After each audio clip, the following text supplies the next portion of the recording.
Boa noite a todos. Eu me chamo Mauro e minha companheira de vida é Carla. Estamos casados há 4 anos e até agora não tivemos filhos. A história dos meus pais é um capítulo que não consta na minha memória. Não lembro deles, pois eu fui criado pelos meus avós que com amor e dedicação moldaram o homem que eu sou hoje. Há cerca de 2 anos, eles infelizmente nos deixaram. Primeiro foi a minha avó e 2 meses depois foi o meu avô. Embora eu já não tivesse mais com eles, a minha saudade era profunda. Eles possuíam uma propriedade, uma fazenda encantadora onde eu cresci e colecionei inúmeras memórias felizes. Com o falecimento deles, tornei-me o herdeiro único da terra repleta de histórias.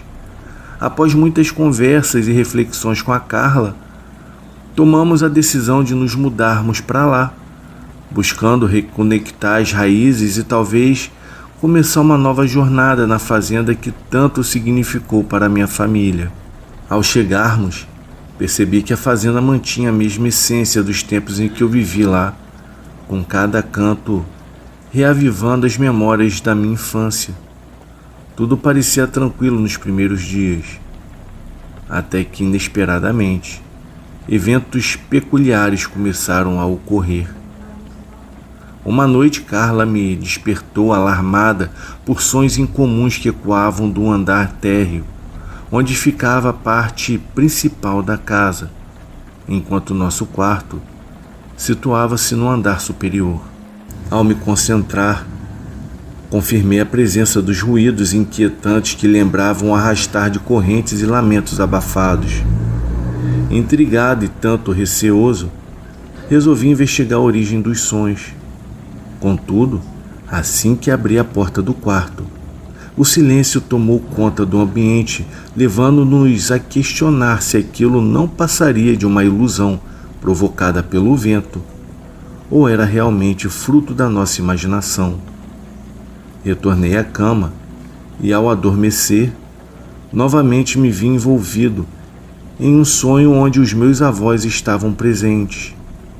Eles estavam dentro da casa grande, num ambiente escurecido e repleto de sombras, com uma sensação de abandono. Eles me guiaram até um canto do cômodo, onde repousava um antigo baú coberto pelo tempo. À medida que me aproximava para inspecioná-lo mais de perto, foi abruptamente despertado pela luz da manhã que invadia o nosso quarto. Na noite seguinte, fomos despertados por sons ainda mais intensos e, desta vez, acompanhados de gritos angustiados. Ao deixarmos o quarto para investigarmos, nos deparamos com uma cena surreal.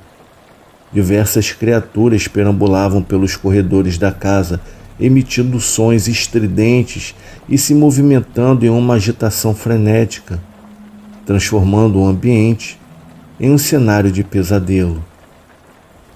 Cada canto ecoava com seus gritos assustadores, enquanto as sombras dançavam nas paredes, distorcendo a realidade ao seu redor.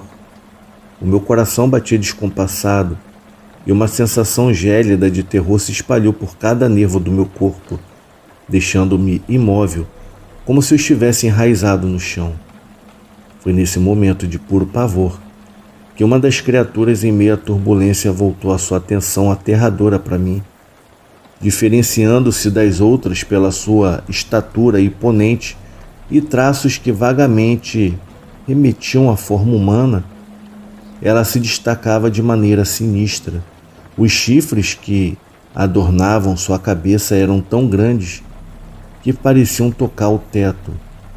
Já os seus pés transformavam em cascos robustos que ressoavam contra o piso de madeira a cada passo que dava. Seus olhos, repletos de uma intensidade indescritível, encontraram os meus e, naquele breve momento, o tempo pareceu congelar. Foi então que uma conexão inexplicável foi estabelecida. Era como se a criatura pudesse ver através de mim, desvendando todos os meus medos mais profundos. Com uma agilidade surpreendente para o seu tamanho, ela começou a avançar em minha direção, cada passo ecoando, como um presságio de um destino sombrio. A minha mente gritava por uma reação, mas o meu corpo recusava-se a obedecer, preso naquela mistura de fascínio e horror. A distância entre nós diminuía rapidamente, e eu podia sentir a energia maligna que emanava daquela entidade. Era uma força tão palpável que quase podia ser tocada. Nesse instante de desespero, a luta interna entre a vontade de fugir e a incapacidade de me mover parecia decidir o meu destino. Após trancar a porta às pressas, Carla e eu refugiamos no centro da cama, enlaçados pelo medo. O quarto era sacudido pelos golpes violentos da criatura contra a porta, fazendo o ar vibrar como uma ameaça iminente. Então, subitamente, o ataque cessou, deixando apenas o silêncio e a escuridão pesada da madrugada. Eram 2 horas da manhã e a noite ainda estendia suas horas sombrias à frente, quando, sem aviso, os sons recomeçaram, agora amplificados pela presença de múltiplas entidades. O tumulto era ensurdecedor e a força coletiva das criaturas sacudia as estruturas da casa, como se estivessem prestes a desmoronar. Em meio ao caos, uma passagem secreta se revelou atrás do guarda-roupas, iluminada por uma luz vermelha misteriosa. Sem hesitar, guiado por um impulso de sobrevivência, arrastei Carla para dentro da passagem em busca de um refúgio daquela tormenta infernal. A passagem nos levou ao cômodo dos meus sonhos, onde os meus avós haviam me mostrado um baú antigo. Mas dessa vez, eles não estavam lá. Apenas o baú permanecia como um guardião de segredos esquecidos. Dentro encontrei uma relíquia da minha linhagem e um caderno que parecia ser a chave para acabar com o pesadelo. As palavras em latim que, lidas em voz alta, tinham o poder de repelir as criaturas que se contorciam e recuavam com cada sílaba pronunciada. Ao terminar a leitura, um silêncio sepulcral tomou conta da casa. O alívio nos envolveu, mas a sensação de paz era enganosa. Ao amanhecer, eu me vi deitado na cama. Eu não sabia dizer se tudo o que ocorreu foi um sonho ou era real. Eu estava numa dúvida muito grande porque as coisas que aconteciam estavam me fazendo sofrer. E não era de hoje que eu conversava com a minha esposa sobre coisas estranhas que aconteciam. Os meus sonhos eram intensos e parecia que a cada final deles uma parte de mim morria. Eu sei que aquela casa estava me consumando por inteiro. Eu não sabia mais o que fazer da minha vida. E a minha esposa Carla estava acreditando no que eu contava para ela e, segundo ela, me apoiaria em tudo, até mesmo na venda da casa. Assim que eu me levantei da cama, eu saí da casa para encontrar a fazenda que estava sendo banhada em uma luz tranquila. Era como se nada estivesse acontecendo. Bom, durante o dia era paz, mas o pior para mim era durante a noite. A noite era o meu inferno. Eu sabia que aquilo ali não era normal. Com certeza, havia alguma coisa de ruim naquela casa e era espiritual. Depois desse dia, decidimos colocar a casa à venda. Eu sei que ainda sofri um pouco com aqueles sonhos. E a Carla, ela passou a não sonhar, mas a ouvir. Ela ouvia passos de pessoas perambulando pela casa.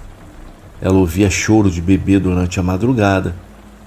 Mas eu, graças a Deus, eu não cheguei a ouvir isso. Da minha parte, era só em sonho, mas eram sonhos tão reais que quase me matava. ao ponto de acordar e ficar em dúvida se aconteceu ou não. Bom, depois que a casa foi vendida, nós fomos morar na cidade grande e vivemos até hoje. Atualmente, eu moro em São Paulo e a nossa vida, graças a Deus, vai seguindo normal até o momento. Eu desejo a todos uma boa noite.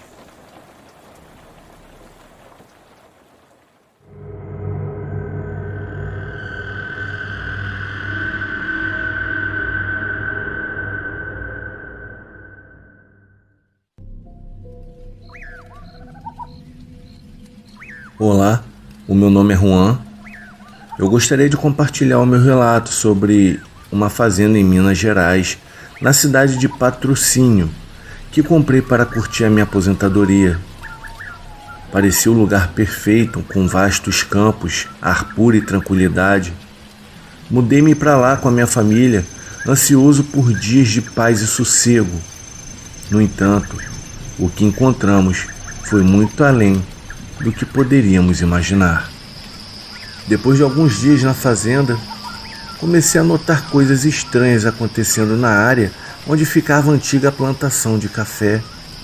Embora fosse uma parte pequena da fazenda, era o suficiente para despertar uma sensação de inquietação em mim. As noites eram as piores.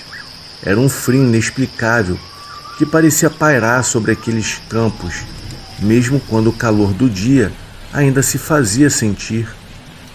Às vezes eu acordava no meio da noite, com o som de passos arrastados do lado de fora da janela, mas quando eu olhava, não havia ninguém. Durante o dia, a sensação de ser observado não me abandonava. Eu podia jurar que eu via sombras se movendo entre as fileiras de café, como se algo estivesse espreitando nas sombras, esperando pelo momento certo para se revelar. A minha família também começou a notar. O meu filho pequeno dizia que via vultos estranhos brincando entre as árvores, enquanto a minha esposa afirmava ouvir vozes sussurrando seu nome ao vento. A atmosfera na fazenda tornou-se cada vez mais pesada, como se estivéssemos sendo cercados por uma presença invisível, mas opressora. Decidi então investigar e caminhei pela área de plantação de café, sentindo a umidade do solo sob os meus pés e um cheiro distinto de folhas de plantas. Em um certo ponto, encontrei uma pequena clareira cercada por árvores antigas e retorcidas. No centro havia uma velha cruz de madeira coberta de musgo e marcada pelo tempo. Ao redor da cruz, descobri pequenos amontoados de terra revolvidas, como se algo tivesse sido enterrado ali há muito tempo. Uma sensação de terror havia se apoderado de mim, quando eu percebi que aquela era uma antiga área de sepultamento dos escravos da fazenda. Foi então que eu entendi que as almas daqueles que sofreram e morreram por ali não estavam descansando em paz, estavam presas naqueles campos, condenadas a vagar pela eternidade, assombrando aqueles que se aventuravam em sua antiga morada. Em uma fatídica noite, as coisas tomaram um rumo ainda mais sombrio. Os vultos que antes apenas nos observavam nas sombras, agora pareciam ter ganhado uma urgência macabra. Eles batiam nas portas e janelas da casa com uma violência ensurdecedora. Seus gritos ecoavam pela escuridão como um clamor de desespero. A minha família e eu nos encolhíamos dentro da casa, incapazes de ignorar os sons horripilantes que ecoavam ao nosso redor. Cada batida nas portas era como um soco no estômago. Cada grito era uma faca afiada rasgando o silêncio da noite. Tentamos todas as maneiras para nos proteger. Trancando as portas, fechamos as cortinas, rezamos por alguma forma de salvação. Mas os vultos persistiam. Sua presença opressora penetrando os muros de nossa morada como se fossem feitos de fumaça. A noite parecia durar uma eternidade. O relógio avançava lentamente e cada minuto estava se arrastando como uma tortura interminável, enquanto os vultos continuavam sua investida implacável. Sentimos as nossas forças se esgotarem, nossas mentes à beira da loucura. Somente quando os primeiros raios de sol começaram a romper o horizonte é que os ataques cessaram. O silêncio que seguiu era ainda mais perturbador do que os tumultos da noite anterior. Não ousávamos sair de casa até que a luz do dia banisse completamente as sombras que nos cercavam. Quando finalmente tivemos coragem de enfrentar o mundo lá fora, ficamos chocados ao ver os estragos deixados para trás. Marcas de garras nas portas, vidros das janelas estilhaçados, sinais de uma batalha sobrenatural que havíamos travado durante aquela longa noite. Após o evento perturbador que assolou a minha família e eu, ficou claro que algo precisava ser feito para garantir a segurança e o bem-estar de todos nós. Com determinação renovada, decidi que isolar a área da colheita, onde antes ficava a antiga senzala, seria a melhor maneira de impedir que mais almas fossem incomodadas por intrusos indesejados. Foi uma tarefa árdua, mas com a ajuda de alguns trabalhadores locais, ergui uma cerca alta ao redor da área afetada. Cada poste de madeira que fincávamos no chão parecia ser um lembrete sombrio do passado daquela terra, mas também representava uma barreira física contra os horrores que ali habitavam. À medida em que os dias passavam e a cerca se completava, uma sensação de alívio começou a se instalar no meu coração. Era reconfortante pensar que finalmente as almas atormentadas teriam um pouco de paz e tranquilidade, longe das interferências do mundo exterior. No entanto, mesmo com a área isolada, a sensação de que o passado ainda estava presente pairava no ar. Às vezes, quando eu olhava para a cerca que agora circundava a colheita, eu me perguntava se havíamos feito o suficiente para proteger nossa família dos horrores que ali residiam. Eu orava todas as noites pedindo perdão e redenção para aqueles que haviam sofrido tanto. A minha esperança era que com o tempo as almas encontrassem a paz que tanto mereciam e que o eco dos eventos sombrios que haviam assolado a fazenda se dissipassem para sempre. Enquanto isso, tentávamos seguir em frente da melhor maneira possível, encontrando consolo uns nos outros e nos momentos de serenidade que a vida na fazenda ainda nos proporcionava. Mas por mais que tentássemos ignorar, sabíamos que o passado ainda estava lá, esperando pacientemente por sua chance de ressurgir daquelas sombras.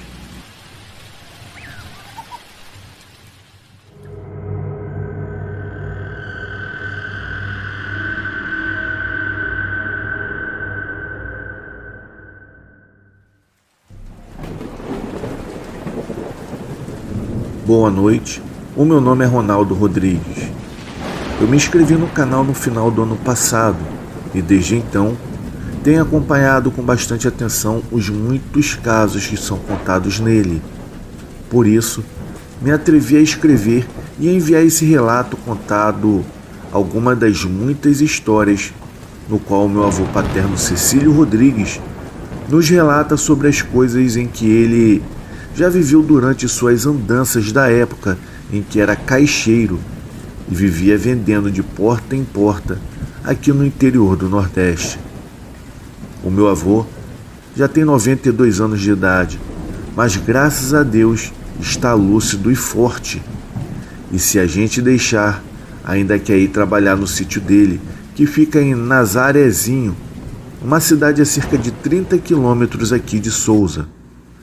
Ainda hoje, Quando a gente se reúne no sítio, quando tem alguma celebração, não pode faltar os causos do velho Cecílio Caixeiro. Isso aí é o nome que ele é conhecido aqui na região.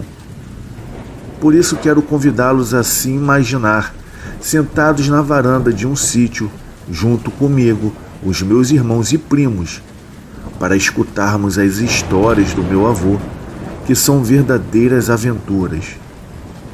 A partir de agora, fiquem com Cecílio e os seus casos das estradas. A minha graça é Cecílio Nogueira de Brito. Criei os meus filhos com muita luta, trabalhando desde novo para não faltar o bocado, pois coisa que dói na vida de um homem que tem vergonha na cara é ver o filho pequeno chorando sem ter o que comer. Como eu arrumei família bem cedo, ainda na época com 20 anos de idade, eu comecei a trabalhar para sustentar a minha casa. No ano de 1954, eu já saía por esse mundão afora trabalhando como ajudante de caixeiro. O dono das mercadorias era um homem chamado Domitílio, mas ele era estrangeiro, um velhão desses altos que morava em Patos e todo mês trazia as mercadorias e deixava aqui. Já eu e outro amigo éramos quem saía pelo mundo vendendo de tudo um pouco, desde panela até tecido. Quem trabalhava para ele era eu e o meu amigo Lindolfo, que morava aqui na cidade, e foi junto com ele que a gente viu as assombrações e visagens quando estávamos pelo mundo trabalhando. Certa vez a gente colocou as mercadorias nos alforjes das mulas e seguimos na direção do Ceará. Como a viagem era longa e os animais caminhavam devagar, depois de 3 dias é que a gente já estava no estado. Foi então que a noite caiu e estávamos longe de qualquer povoado que a gente pretendia parar, a uma base de 2 ou 3 léguas de distância. Por isso, resolvemos passar a noite ali mesmo, na beira da estrada, perto de uma tapera, que pelo jeito não havia morador há muito tempo. A gente até chamou, mas ninguém respondeu. A porteira eram só 3 varas atravessadas, e por isso passamos por cima e fomos bater na porta da casa para termos certeza que ela estava desocupada, porque pelo tanto de mata em volta, eu já sabia que ali não tinha morador há muito tempo. Enquanto eu fiquei na frente da casa, Lindolfo deu a volta pelo fundo e descobriu que havia uma boa guarda. Na mesma hora, deixamos as mulas e os cavalos pastando, mas não quisemos arrombar a porta da casa. Preferimos fazer uma barraca e cobrir com couro de boi que a gente levava. Depois que armamos a barraca, acendemos um fogo bem baixinho de um pé de umbu que ficava ao lado da casa. Assamos um pedaço de carne e comemos com farinha. Depois de enchermos o bucho, a gente tratou de deitar para dormir, mas não tinha luxo não. Era em couro de boi esticado no chão. Mais tarde naquela mesma noite, começamos a escutar uma barulheira saindo pela estrada. Era como se fosse uma resenhada. Lindolfo então deu um pulo e me perguntou se eu também estava escutando aquilo. Eu olhei para ele e falei que sim. Por isso eu me levantei e fui andando até a porteira. Quando eu olhei, vinha subindo um monte de luzes acesas parecendo velas. Na hora eu me arrepiei dos pés à cabeça. Como eu sabia que não havia morador por perto, aquilo só poderia ser uma visagem. Na mesma hora, eu corri para trás da casa, mas quando eu cheguei, o Lindolfo já havia arrebentado a porta e por isso entramos e ficamos lá dentro olhando por detrás do vidro da janela e pelas frestas da porta. Como era a lua cheia naquela noite, o meu amigo e eu conseguimos ver que se tratava de um velório, pois na frente havia um caixão e atrás um monte de gente. Só que não havia nenhuma pessoa carregando esse tal caixão. Se a gente já estava com medo, naquela hora foi que não ficou um cabelo que não arrepiasse, pois o caixão ficava deslizando na base de 1 metro de altura e o povo todo vinha atrás dele fazendo ladainhas. Quando aquela coisa parou, o meu amigo Lindolfo abriu a porta da frente e correu até a porteira. Ele estava querendo ver até onde aquilo ia. Só que na mesma hora ele voltou correndo para dentro da casa. Ele já chegou sem fala, colocou a tramela na porta e quando eu fui perguntar o que ele havia visto, notei que nos olhos dele escorriam lágrimas e pelo jeito não foi coisa boa que ele viu na estrada. Na mesma hora, eu escutei um bufado e as pisadas de casco de cavalo. Eu corri e fechei a porta dos fundos. Então, a gente escutou como se um animal grande estivesse rodeando a casa. E logo depois, teve uma voz que parecia um trovão que fez com que a casa tremesse inteira. Eu não sabia o que estava do lado de fora e nem sequer tive coragem de olhar, mas só pelo barulho que ele fazia, já foi demais da conta para eu tremer de medo. Depois de alguns minutos, escutamos os galopes se afastarem da casa e quando tudo ficou quieto, começamos até a escutar barulhos de grilos e aves. Também escutamos nossos animais pastando lá no fundo da casa. Foi assim que Lindolfo me falou que, como era sua visagem, que ele havia visto na estrada e que depois foi até a porta da casa nos assombrar. Ele ainda falou que no momento em que correu para a porteira, olhou para o lado em que o povo seguia, só que não viu mais ninguém.